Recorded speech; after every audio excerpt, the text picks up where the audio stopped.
আসসালামু আলাইকুম প্রিয় দর্শক, সবাইকে আবারও স্বাগতম জানাচ্ছি নতুন একটি বেবি ফুড রেসিপি দেখার জন্য। দর্শক, সুজি একটি পরিচিত নাম, কারণ আমরা অনেক মায়েরাই বাচ্চাকে ফার্স্ট সলিড খাবার হিসেবে সুজিকে বেশি প্রাধান্য দিয়ে থাকি, কারণ বাচ্চারা অন্য খাবারের তুলনায় সুজি সহজে হজম করতে পারে। তবে সুজিতে উচ্চমানের কার্বোহাইড্রেট ছাড়া তেমন কোনো পুষ্টিগুণ থাকে না।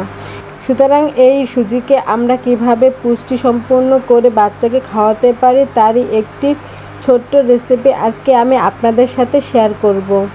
এইভাবে সুজি রান্না করে আপনারা বাচ্চাকে খাওয়ালে বাচ্চা পর্যাপ্ত পরিমাণে পুষ্টি পাবে, বাচ্চাদের দ্রুত ওজন বৃদ্ধি পাবে এবং স্মৃতিশক্তি বাড়াতে সহায়তা করবে।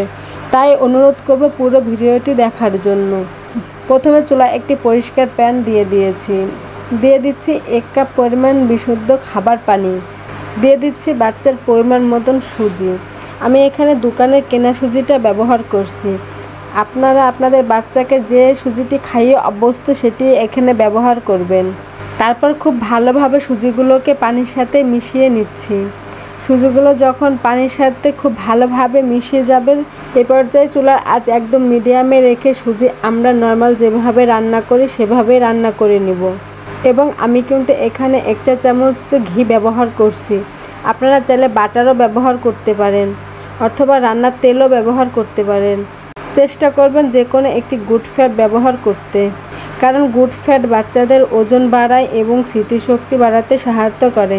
সুজিগুলো যখন খুব ভালোভাবে সিদ্ধ হয়ে এরকম ঘন হয়ে আসবে, এ পর্যায়ে আমি আলু এবং ডিমের মিশ্রণটি দিয়ে দিব। আর এটা আমি কিভাবে বানিয়েছি সেটাও আপনাদের সাথে শেয়ার করব। এখানে আমি একটা সিদ্ধ আলু নিয়েছি। এবার একটা কাঁটা চামচের সাহায্যে খুব ভালোভাবে ম্যাশ করে নিচ্ছি এবং নিয়ে নিচ্ছি একটি মুরগির ডিমের কুসুম।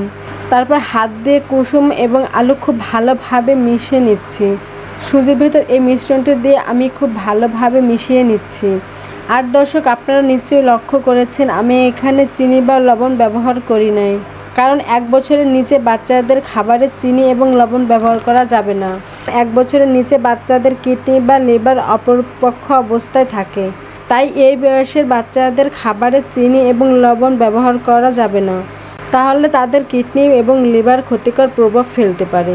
দর্শক, এই বয়সের বাচ্চারা কিন্তু মিষ্টি এবং লবণের স্বাদ কিছুই বোঝে না, কারণ মায়ের বুকের দুধ বা ফর্মুলা মিল্ক হালকা মিষ্টি হয়।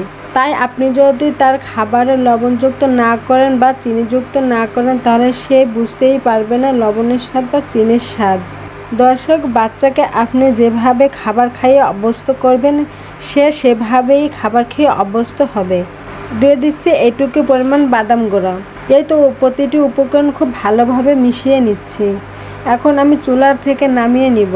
আপনারা আপনাদের বাচ্চার সুবিধা অনুযায়ী চুলা থেকে নামিয়ে নেবেন। দর্শক, এই ছিল আমার আজকের আয়োজন। দর্শক, আমার ভিডিওটি যদি ভালো লাগে থাকে অবশ্যই লাইক এবং সাবস্ক্রাইব করে পাশে থাকবেন বাচ্চাদের নিত্য নতুন রেসিপি পেতে। আল্লাহ হাফেজ।